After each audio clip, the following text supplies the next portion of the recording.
សូមក្រាបថ្វាយបង្គំព្រះករុណាជាអង្គម្ចាស់ជីវិតលើកបងព្រះបាទសម្ដេចព្រះបរមនាថព្រះមហាក្សត្រនៃព្រះរាជាណាចក្រកម្ពុជាជាទីគោរពសក្ការៈដ៏ខ្ពង់ខ្ពស់បំផុតសូមក្រាបថ្វាយបង្គំសម្ដេចព្រះមហាក្សត្រីព្រះវររាជមាតាជាតិខ្មែរក្នុងសេរីភាពសេចក្តីថ្លៃថ្នូរនិងសុភមង្គលសម្ដេចម៉ែសម្ដេចយាយសម្ដេចយាយទួតជាទីគោរពសក្ការៈដ៏ខ្ពង់ខ្ពស់បំផុតសូមគោរពសម្ដេចព្រះអង្គម្ចាស់អ្នកអង្គម្ចាស់ឯកឧត្តមលោកជំទាវលោកស្រីអ្នកនាងកញ្ញាប្រិយមិត្តទូរទស្សនិកជនទាំងក្នុងនិងក្រៅប្រទេសជាទីគោរពនិងកណនីឆ្នាំមមីអក្សរពុទ្ធសករាជ2570គ្រិស្តសករាជ2026ឥឡូវនេះសង្ក្រាន្តនឹងចូលមកដល់នៅក្នុងថ្ងៃអង្គារ12រោចខែចែកត្រូវនឹងថ្ងៃទី14ខែមេសាឆ្នាំ2026វេលាម៉ោង 10:48 នាទីព្រឹកនោះព្រះអាទិត្យចរចេញពីមីនអ្នករាសីទៅស្ថិតនៅឯមេសរាសីដើរតាមគោវិថីទៅផ្លូវកណ្ដាលទើបមានទេពធីតាមួយព្រះអង្គជាមគ្គនាយិកាព្រះនាមរាក្ខសាទេវីជាបុត្រីទី3នៃកបិលមហាព្រហ្មគង់នៅចតុមហារាជិកាទ្រង់អំពរពណ៌ខ្មៅសៀតផ្កាឈូកអភរណៈកែវមូរាភក្សាហាលោហិតព្រះហស្ថស្ដាំទ្រង់កាន់ត្រីសូលព្រះហស្ថឆ្វេងទ្រង់កាន់ធ្នូគង់លើអសតរៈសត្វសេះជាសត្វពាហនៈនាំអស់ពួកទេពនិករនិងបវរកញ្ញាទាំង100,000កោដហោះទៅកាន់គុហាកែវឈ្មោះគុណធមេលីនេតិភ្នំកៃឡាសខេត្តហេមពាន្តដែលប្រឌិស្ថានទុកព្រះសិរសាកបិលមហាព្រហ្មដំកល់លើពៀនមាសនាំចេញមកដង្ហែប្រតិសិនភ្នំព្រះសុមេរុរាជជុំចក្រវាលតាមផ្លូវព្រះអាទិត្យចរជាគម្រប់60នាទីហើយដង្ហែចូលទៅដំកល់ទុកដូចដើមវិញទើបប្រជុំទេវបុត្រទេពធីតាទាំង100,000កោដចូលទៅស្រង់ទឹកអនុត្តមហាស្រះដែលមានទឹកហូរចេញពីបំពង់ថ្មកែវជាមាត់គោអសុបរាជទាំង7ត្រជាក់ត្រជុំខ្សែមខ្សានព្រះហឫទ័យហើយនាំគ្នាចូលទៅសមាទានសិលដោយព្រះតីសមណោះរីករាយគ្រប់ព្រះអង្គក្នុងភគវតីសភាដែលវិសកម្មទេវបុត្រនិមិត្តថ្វាយហើយបន្ទោបង់នៅអពមង្គលឲ្យជ្រះស្រឡះចម្រើននៅសុភមង្គលស្រីសួស្តីជនមាយុយឺនយូរដល់ទេវតានិងមនុស្សសត្វផងទាំងឡាយតាំងពីឆ្នាំថ្មីចូលមកនេះបានទូលំទូលាយសុខក្សេមខ្សានតរៀងទៅហើយសាធុជនទាំងអស់ពេលវេលាកាន់តែរំកិលចិត្តមកហើយសូមសាធុជនទាំងអស់ប្រុងប្រៀបរៀបចំខ្លួនប្រាណរៀបចំសម្លៀកបំពាក់គ្រឿងក្រអូបអុជទៀនធូបផ្កាភ្ញីតាំងចិត្តឲ្យបានជ្រះថ្លានិងទទួលទេវតាឆ្នាំថ្មីព្រះនាមរាក្ខសាទេវីជាបុត្រីទី3នៃកបិលមហាព្រហ្មដែលនឹងយាងចុះមកកាន់ចម្ពោះទ្វីបនៅពេលបន្តិចទៀតនេះ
មេសតោវរៈមង្គលាជាយាទេរ៉ៃព្រះពុទ្ធសករាជព្រះសាសនាអតិកន្តាកន្លងទៅហើយ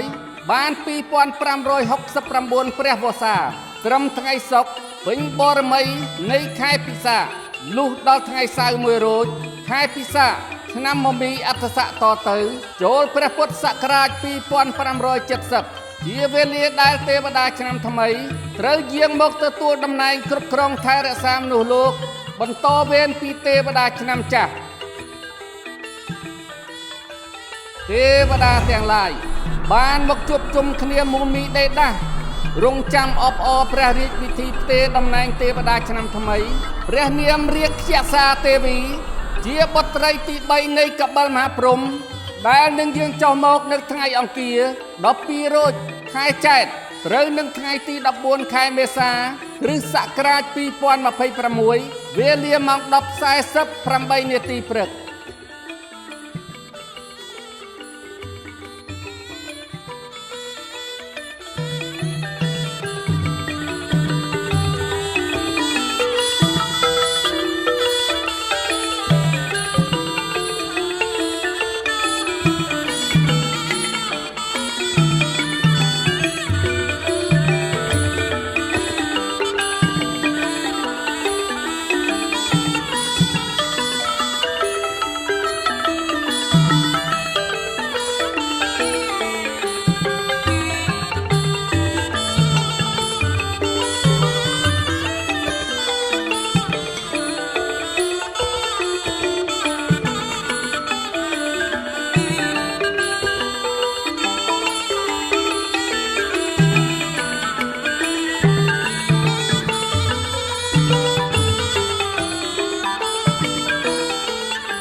ឆ្នាំថ្មីព្រះនាមរាជសាទេវីជាបុត្រីទី3នៃកបិលមហាព្រហ្មបានយាងចុះមកដល់ហើយ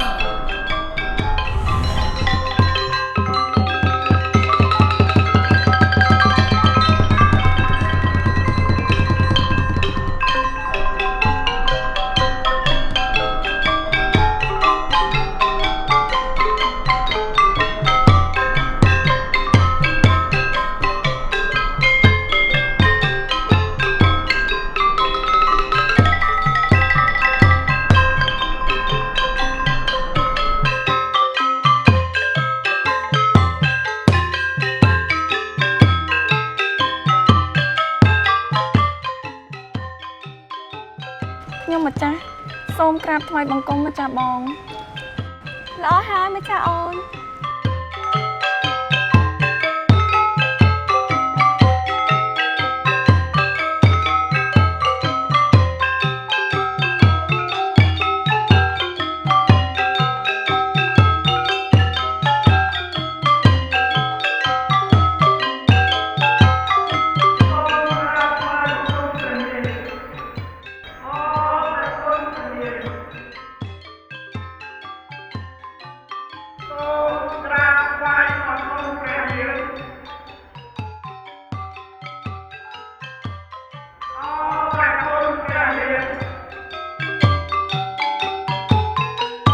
ម្ចាស់បង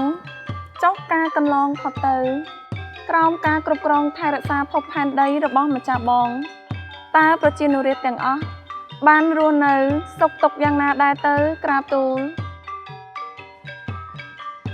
ម្ចាស់អូនរយៈពេល1ឆ្នាំកន្លងទៅនេះការកសាងសង្គមជាតិប្រជានុរាស្ត្រទាំងអស់រស់នៅបានសុខសែនសានមានសាមគ្គីភាពគ្នាយ៉ាងជិតស្និទ្ធសប្បាយសប្បាយទាំងការរត់ទទួលទាននិងការរស់នៅសមរម្យជាពិសេសជាតិមាតុភូមិកាន់តែរីកចម្រើនទៅជាលំដាប់គួរជាទីគោរពប្រសាណាម្ចាស់អូនប៉ុន្តែជាអកុសលព្រះរាជាណាចក្រកម្ពុជាបានទទួលរងនូវការឈ្លានពានពីប្រទេសជិតខាងធ្វើឲ្យប្រជានុរាស្ត្រដែលរស់នៅបណ្ដោយព្រំដែនមួយចំនួនជួបទុក្ខលំបាកទោះជាយ៉ាងនេះក្តីថ្នាក់ដឹកនាំគ្រប់លំដាប់ថ្នាក់ព្រះមហាក្សត្ររដ្ឋសភានិងរាជរដ្ឋាភិបាលកម្ពុជាបានយកចិត្តទុកដាក់អំពីសុខទុក្ខរបស់ប្រជាពលរដ្ឋដែលរងគ្រោះទាំងអស់នោះជាពិសេស គឺមានកម្លាំងមហាសាមគ្គីភាពគ្នានៃគ្រួសារខ្មែរស្មារតីខ្មែរជួយខ្មែរបានវិញជាធ្លុំមហាសាមគ្គីភាពបង្កើតជាចលនាជាតិដ៏រឹងមាំមួយ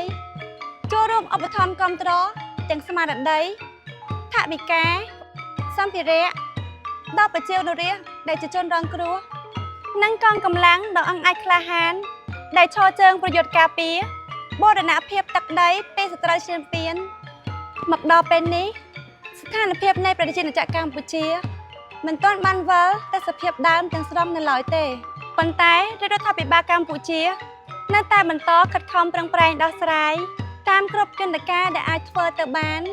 សម្ដៅយ៉ាងណាឲ្យប្រទេសជាតិបានសុខសន្តិភាពពេញបរិបូរណ៍ឡើងវិញណាម្ចាស់អូន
ឆ្នាំចាស់ឆ្នាំម្សាញ់សប្តស័កពុទ្ធសករាជ2569សូមក្រាបថ្វាយដំណឹងដល់ទេពនិករនិងប្រជាជនរាស្ត្រទាំងអស់ឲ្យបានជ្រាបថាព្រះរាជពិធីផ្ទេរតំណែងថ្វាយទេវតាឆ្នាំថ្មីឆ្នាំមមីអត្តស័កពុទ្ធសករាជ2570ត្រូវបានប្រារព្ធធ្វើនៅពេលនេះហើយបបិទ្ធព្រះនាងឆ្នាំចាស់កន្លងផុតទៅប្រជាជនរាស្ត្រក្នុងដែនទឹកទាំងមូលបានកំពុងតែរស់នៅក្នុងសុខសន្តិភាពការអភិវឌ្ឍរីកចម្រើនការកសាងគ្រប់ហេដ្ឋារចនាសម្ព័ន្ធជាតិមាន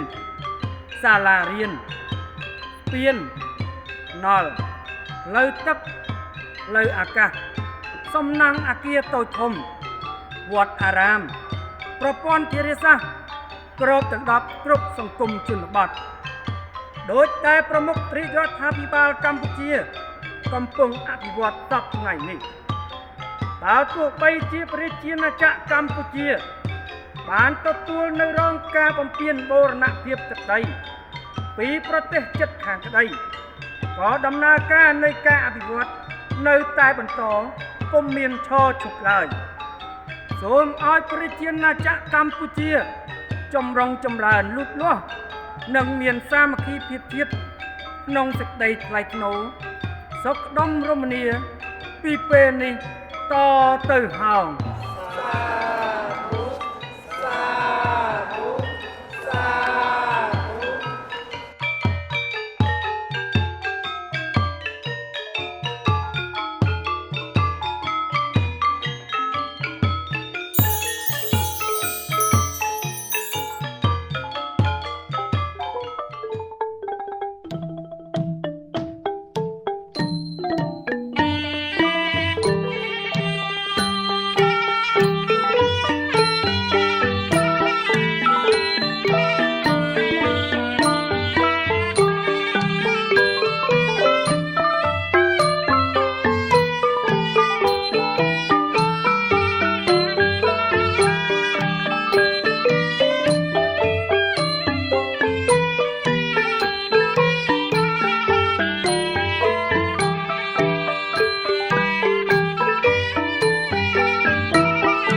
ឆ្នាំថ្មី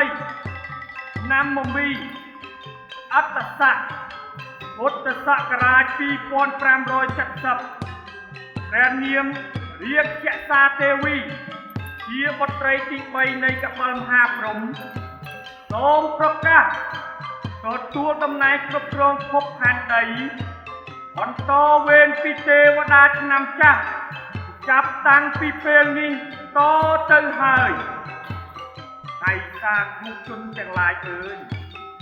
អស់រយៈពេល3ថ្ងៃ3យប់នេះតទៅចូលអ្នកខិតខំសន្សំកុសលជំរះនៅមន្ទិលសៅមងទាំងឡាយតាំងចិត្តរក្សាសិលលៀងកំហុសខុសឆ្គងទាំងឡាយ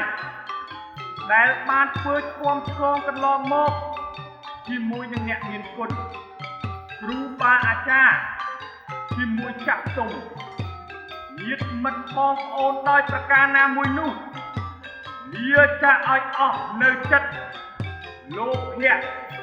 ទោសៈមោហៈនិងអស្មិមិនិះដែលមានក្នុងខ្លួនឲ្យត្រូវប្រព្រឹត្តតែអំពើណាដែលប្រកបទៅដោយគុណធម៌សិលធម៌សច្ចធម៌ព្រហ្មវិហារធម៌មេត្តាករុណាមុទិតានិងឧបេក្ខាជានិច្ចរួមជាមួយសតិបញ្ញាស្មារតីឈ្លាសវៃនិងឈានទៅកាន់ភាពសម្បូររុងរឿងក្នុងឆ្នាំថ្មីនេះទេវតាឆ្នាំថ្មីសូមប្រសិទ្ធិពរជ័យទាំង4ប្រការគឺអាយុវណ្ណៈសុខៈពលៈចូលកើតមានដល់មនុស្សលោកទូទាំងចម្ពោះទ្វីបទាំងមូលសូមឲ្យព្រះរាជាណាចក្រកម្ពុជាបានសម្រើនលូតលាស់ពំពោះកាងកានលើទឹកដីអង្គរដ៏ល្អបវរប្រជារាស្ត្របានសុខសេមសានកូនខ្មែររួមប្រាណសាមគ្គីគ្នាឲ្យបានសុខដុមរមនានៃមជ្ឈដ្ឋាននានាបានសុខតទៅឡង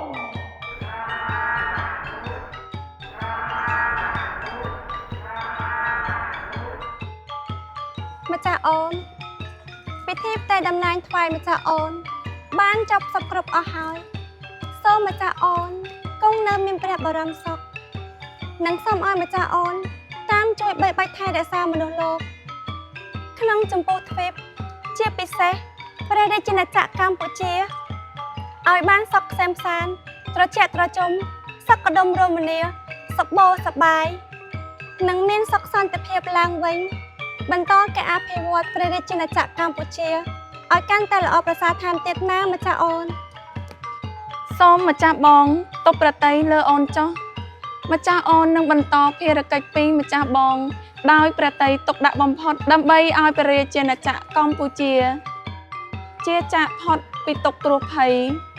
ពីការឈ្លានពានពីជំងឺរាតត្បាតទាំងឡាយនិងឲ្យកាន់តែសប្បាយជាភាយុភាពណាម្ចាស់បង